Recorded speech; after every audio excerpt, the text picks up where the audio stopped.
SEC의 만행이 점차 극에 달하고 있습니다. 가상화폐 시장 전체를 소나기에 쥐고 뒤흔들려고 하는 지금의 행태가 정말 안타까운 모습입니다. 리플과 SEC의 소송은 정말 어제 오늘 일이 아니라 벌써 몇 년이 지났는지 기억조차 어려울 만큼 리플의 성장을 방해하고 있는데요.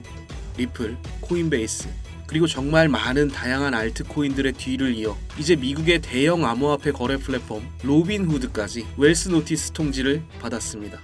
웰스 노티스는 소송이나 행정명령과 같은 집행조치가 계획된 경우에 사전 통보를 보내는 것으로 사실상 선전포고나 다름없는 것이죠. SEC는 정말 왜 이렇게 가상자산 시장을 못 잡아먹어서 안달인 걸까요? 또 정말 흥미로운 건 SEC는 이제 이더리움도 증권이라면서 암호화폐 시장 전체를 상대로 싸움을 걸고 있습니다. 이더리움 ETF 승인 발표를 얼마 남기지 않은 이 시점에서 비트코인 ETF 승인 때처럼 어떤 회사를 만나고 어떤 이야기를 나눴는지 실시간으로 결과가 나오고 있지 않기 때문에 이번에 이더리움 ETF가 승인될 것이라고 생각하지는 않지만, 기존에는 이더리움을 상품으로 분류했던 것과 다르게 갑작스럽게 지금은 이더리움을 증권으로 치부하고 있습니다.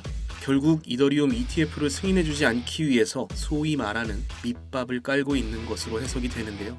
글로벌 자산운용사 블랙록은 사실 비트코인 ETF에 이어서 이더리움 ETF까지 승인받을 수 있다고 자신만만한 모습을 보이고 있지만, 앞선 비트코인 ETF 때와는 조금 노선이 다르게 흘러가는 것이 사실입니다. 우리는 지금 사실상 암호화폐 시장의 역사적인 한 획을 그을 수 있는 그 순간을 마주하고 있습니다.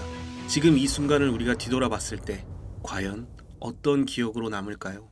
누워서 보는 라디오, 지금 시작하겠습니다.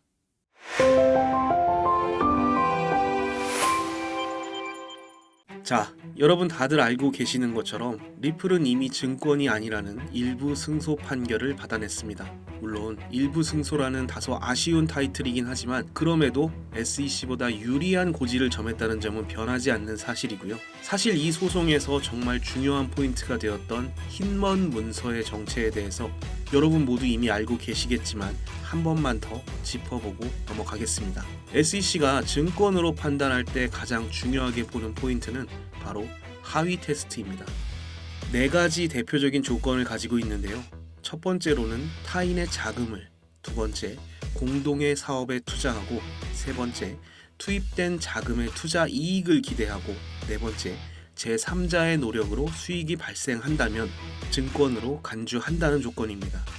여기서 반대되는 리플의 주장을 확인해 보자면, 리플은 가치의 저장 매체일 뿐이며 미국을 제외한 많은 국가에서 이미 코인으로 정의가 되어 있고 시장의 논리에 따를 뿐이라는 겁니다. 사실 하위 테스트에 부합하는지도 정말 쟁점이었지만 흰먼 문서라는 핵심적인 증거가 이번 소송의 키 포인트였는데요. 무려 2년 전 기사에서 알 수 있듯이 흰먼 문서라는 게 세상에 공개되기까지 정말 이렇다 저렇다 말이 많았습니다. 처음 흰먼 문서가 공개되었을 때 리플이 큰 반등을 만들어내기도 했었는데, 그때에도 이슈가 되었던 내용 중 하나만 딱 꼽아서 보자면요, 당연히 이더리움은 증권이 아니라는 내용이었습니다. 윌리엄 흰먼은 SEC의 전 금융기업 국장으로 탈중앙화를 핵심으로 하는 블록체인 업계는 증권으로 간주하기 어렵다는 부분이 리플에게도 또 지금의 이더리움 ETF에게도 유리한 부분으로 작용할 수 있는 겁니다.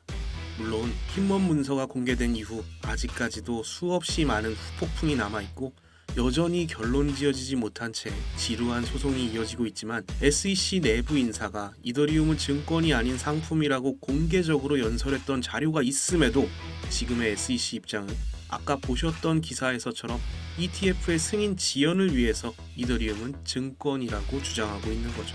흰먼 문서의 내용을 보고 나서 이 기사를 다시 보니 어떤 생각이 드시나요? SEC가 그저 어린아이처럼 떼쓰고 고집 부리고 있다는 생각이 드시죠? 저도 마찬가지입니다. 제가 생각하기에는 SEC가 조금 더 정치적인 이유를 가지고 미국의 전통적인 자산 운용사들이 크립토 시장을 장악하기 위한 시간을 벌어주기 위해서 아주 정치적인 수싸움을 벌이고 있다는 것 같다는 생각이 듭니다. 미국은 글로벌 금융시장을 선도하고 있는 만큼 지금의 위치를 지켜내기 위해서 더 많은 미국 내 자본들이 코인 시장을 장악할 때까지 그저 시간을 벌고 있을 뿐이라는 거죠. 블랙록은 ETF에 이어서 자산 토큰화 사업까지 크립토 시장을 새로운 기회로 보고 있는데요. RWA 시장까지 넘보는 블랙록의 야심이 정말 대단한 것 같습니다. 이렇게 거대 금융 기업들, 우리가 부르는 세력이나 고래들이 시장에 관심을 보이고 있을 때 우리는 오히려 시세 하락을 이유로 시장을 외면하고 있진 않은지 고민해 볼 필요가 있는데요. 제가 늘 말씀드리는 내용 중에 하나죠. 리플의 가격이 내려오면 내려올수록 우리는 지금을 우리에게 더 유리한 기회로 확인해야 됩니다. 비싸게 사서 더 비싸게 팔 수도 있지만 시장의 약세를 따라서 자연스럽게 가격이 조정을 받으면 정말 쌀 때 사서 비싸게 팔 수 있는 드라마틱한 기회를 가질 수도 있거든요. 여러분 모두 기억하시겠지만 처음 비트코인 ETF가 승인되고 시장에 정말 많은 자금이 유입되었을 때 당연하게도 비트코인 가격이 크게 상승했습니다. 하지만 비트코인 하나에만 가격이 몰리는 것이 아니라 결국 그 많은 자금이 시장의 순환매를 만들어냈죠. 시장에 들어온 새로운 자금이 밖으로 유출되는 것이 아니라 시장 안에서 돌고 돈다는 뜻입니다. 우리가 지금 바라보고 있는 이 조정 장세 뒤에는 또 한 번 시장의 순환이 만들어질 것입니다. 그래서 제가 우리 구독자 여러분들께 말씀드리고 싶은 건 바로 이겁니다. 여러분, 이제는 우리가 리플이나 시바이누, 도지코인 같은 종목 하나에 피 같은 돈을 몰아넣고 하염없이 계좌만 바라보면서 고통받을 이유가 없어요. 반감기가 찾아오기 전에는 정말 반감기만 지나면 코인 시장에 정말 엄청난 불장이 올 것처럼 뉴스가 쏟아졌었는데 막상 보니까 어떤가요? 기대가 컸던 만큼 실망만 크죠. 비트코인 1억 찍었을 때 아직도 늦지 않았다, 2억 간다, 10억 간다, 정말 말 많았잖아요. 이렇게 사람들이 열광하고 몰려있을 때 항상 시장은 반대로 움직여요. 시장의 분위기를 조성하는 그런 마켓 메이커들을 우리는 세력이라고 부릅니다. 그리고 이렇게 개인 투자자들을 고점에서 환상에 사로잡히게 만드는 게 세력이 이용하는 수법입니다. 세력은 개인 투자자들이 시장을 외면하고 지쳐있을 때 상대적으로 저렴한 가격에 매집을 진행하고 개인 투자자들이 시장에 열광하고 착각에 빠지기 시작했을 때 물량을 정리하죠. 우리 구독자님들 그리고 저를 포함한 정말 많은 개인 투자자들이 분위기에 휩쓸리면 정말 이성적인 판단을 하지 못한다는 게 문제예요. 늘상 말씀드리는 내용이지만 결국 모든 문제는 내가 매수하는 그 시점에서 시작이 되거든요. 정말 너무나도 용감하게 두려울 것 없이 그 어떤 불안 요소도 감안하지 않고 그냥 시장의 분위기에 휩쓸려서 나도 돈 복사할 수 있다는 자신감, 딱 이거 하나만 가지고 종목을 매수하는 게 정말 일반적인데요. 하지만 보통의 개인 투자자들은 정말 그 흔하디 흔한 뉴스 하나 찾아보지 않고 물리고 나면 그때서야 여기저기 찾기 시작해요. 절대 사면 안 되는 코인, 사실 이런 거는 의미 없다고 생각해요. 결국 중요한 건 우리가 전쟁터에 작전 계획도 없이 총도 안 챙기고 그냥 맨손에 총알만 들고 뛰어나가니까 문제거든요. 정말 우리가 손실을 존버한다면 사실은 익절도 없어야죠. 마이너스 30%, 마이너스 40% 이런 건 이 악물고 버티면서 왜 계좌가 5%만 빨간불이 들어와도 못 팔아서 안달이 나는지 이런 심리게임에서 패배하면 안 돼요. 이제는 이 습관을 바꿔야 됩니다. 결국 제가 말씀드리고 싶은 건 우리가 빠져나올 구멍 하나 정도는 만들어 두자는 거예요. 내가 정말 이 코인이 비전이 너무 좋아서 나는 정말 워렌 버핏처럼 10년이고 20년이고 내 자식한테 물려주는 한이 있어도 이 코인을 믿겠다. 이렇게 정말 끝까지 네가 이기나 내가 이기나 한번 해보자 이런 게 아니라면 내가 어느 정도까지만 딱 버텨보고 이 선을 넘어가면 정말 뒤도 안 돌아보고 정리해야겠다. 이런 마지노선 정도는 만들어 두었으면 좋겠어요. 이런 가격대를 선정하기가 힘드시면 제가 언제든지 얼마든지 도와드릴게요. 결국은 시장의 심리를 이해하고 유연하게 대처하는 경험이 너무 중요하거든요. 우리 구독자 여러분들께 정말로 제가 그동안 이 시장에서 어떻게 버텨왔고 앞으로 시장이 어떻게 변화할지 조금이나마 예측해서 우리가 같이 대응할 수 있게 도와드릴 거예요. 제가 요즘 환절기라서 병원에 가는 일이 좀 많아지고 있는데요. 병원에 가보면서 느끼는 건 비염이나 감기 환자가 정말 많더라고요. 계절의 변화라는 걸 누구나 체감하고 또 그 계절의 변화만큼 주기적으로 우리는 병원을 찾는 것 같았어요. 저도 매일 코인 시장을 바라보는 입장에서 문득 이런 생각이 들더라고요. 시장을 주도하는 어떤 테마가 있고 또 시장에 유행하는 어떤 패턴적인 변화가 찾아오는 순간이 꼭 있잖아요. 계절이 바뀌고 우리가 옷을 갈아입고 또 유행을 따라 어떤 패션이 유행을 하기도 하고 또 저처럼 감기가 걸려서 병원을 찾는 것처럼 시장도 계속해서 바뀌더라고요. 그래서 이 변화를 빨리 캐치하고 이 시장의 흐름에 발을 맞춰서 갈 수 있게끔 정말 많은 생각을 열어두고 조금 더 전략적으로 대응한다는 게 결국엔 정답인 것 같습니다. 시장은 늘 살아 움직이는 것처럼 사람들의 심리가 녹아들어서 계속 변화하기 때문에 이 트렌드를 놓치지 않도록 우리가 공부하는 게 참 중요한 것 같습니다. 우리가요, 정말 돈놀이, 도박을 하는 게 아니라면 이 코인에 대한 역사, 현재의 이슈, 앞으로의 일정과 비전, 이런 거 하나라도 찾아보고 공부하고 또 더 나아가서 크립토 시장 전체를 아주 깊게는 아니더라도 이 시장이 어떻게 움직이고 있는지 그 자체만이라도 공부를 해본다면 우리가 반드시 살아남을 수 있을 거라고 생각이 들어요. 우리가 가질 수 있는 기회는 정말 한정적이겠지만 여기서 만들어지는 경우의 수는 정말 무한대에 가깝기 때문에 우리가 머리를 맞대고 더 많은 생각을 모은다면 정답을 찾지 못할지라도 우리 구독자 여러분들과 함께 한다면 외롭진 않겠죠. 여러분 혹시 자동차 좋아하세요? 저는 드라이브 하는 걸 좋아해요. 뻥 뚫린 도로를 찾기가 참 어렵지만 노래를 들으면서 한가로이 드라이브 하는 걸 참 좋아하는데요. 사실 이제는 자율주행이라는 정말 혁신적인 기술이 등장하면서 운전하는 재미는 조금 줄어들 수 있을 것 같아요. 세상은 참 빠르게 변하는 것 같습니다. 어릴 때 상상 속에서만 가능했던 우리가 얼굴을 보면서 전화통화도 하고요. 이제는 차가 알아서 운전을 해요. 완성차를 한 번도 만들어 본 적이 없던 테슬라가 지금 글로벌적인 열풍을 불러일으키는 데에는 혁신적인 기술 두 가지가 통해서인데요.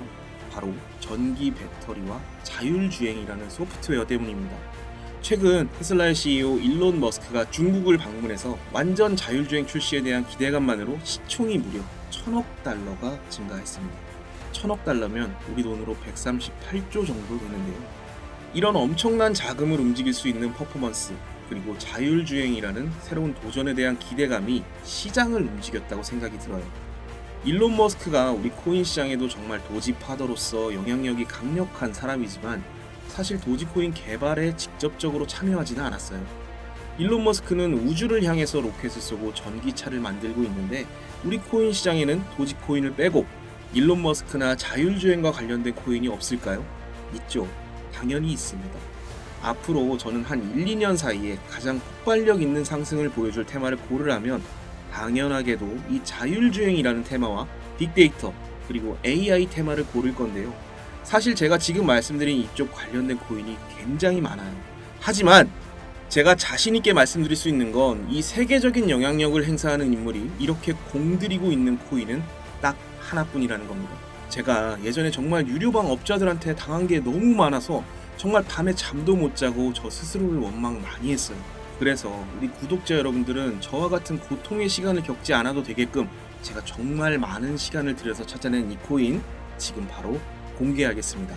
자, 여러분, 바로 이 종목이 자율주행 테마 그리고 AI 관련 테마가 결합된 코인입니다. 기사 뜨는 타이밍에 맞춰서 위쪽 매물대 개미 털어낸 모습 정말 완벽하죠. 거래량이 살아나기 시작한 부분도 딱 맞아요. 제가 아까 뭐라고 말씀드렸었죠? 세력은 개인 투자자들이 모두 지치고 외면했을 때 그때야 비로소 움직인다고 말씀드렸어요. 이제야 정말 바닥에서 움직임이 나타나고 있습니다. 제가 정말 우리 선배님들보다 오래 산 건 아니지만 저는 정말 제가 살아보니까 인생의 타이밍이라는 게 정말 너무 중요하더라고요. 우리가 딱 10초만 더 빨리 나왔으면 엘리베이터 놓치지 않았을 텐데 딱 1분만 더 빨리 나왔으면 지각 안 했을 텐데 하는 그런 타이밍들 있잖아요. 또 우리가 어제 이 종목을 샀었더라면 하는 그런 타이밍을 놓친 아쉬움들. 그래서 제가 오늘 영상에서 정확하게 말씀드리지만 이 종목이요, 앞으로 2000%에서 3000%는 충분히 가능성이 있다고 봐요. 지금 이 종목을 제가 영상에서 바로 말씀드리면 또 유료방 업자들이 제가 말씀드린 정보들을 가지고 나쁜 짓을 할 게 뻔하니까 우리 구독자 여러분들께만 비밀 영상으로 공개해 드릴 거예요. 일론 머스크가 집중하고 있는 테마와 함께하는 이 코인, 정말 단기적인 비전이 아니라 앞으로 시대의 흐름을 같이 이어갈 코인이라고 자신 있게 말씀드릴 수 있어요. 자, 여러분 구독자 인증 방법 말씀드리겠습니다. 지금 영상 보시면서 메모 바로 해두세요. 010-3378-6658 010-3378-6658 이 번호로 구독자라고 문자를 남겨주시고 지금 보고 계신 영상의 휴대폰 번호 뒷자리 4자리 그리고 구독자라고 댓글을 달아주세요. 그럼 제가 우리 구독자분이라는 거 확인하고 비밀 영상 주소 보내드리겠습니다. 이 종목이 정말 단타로 치고 빠지는 종목이었다면 이렇게 여러분들께 말씀드리지도 않았을 거예요. 이 코인의 성장성 자체가 엄청나기 때문에 저 혼자만 수익을 가져가는 게 아니라 우리 구독자 여러분들과 함께해도 다 먹지도 못합니다. 저를 믿으시라고 말씀드리는 게 아니에요. 제가 말씀드리는 이 종목이 올라가는지 안 올라가는지 한번 확인이라도 해보세요. 우리 구독자 여러분들 올해 찾아온 이 기회를 더 이상 놓치지 말아요. 저는 그럼 우리 구독자 여러분들께 설명해드릴 영상을 제작하고 있을게요. 비밀 영상에서 뵙겠습니다. 감사합니다.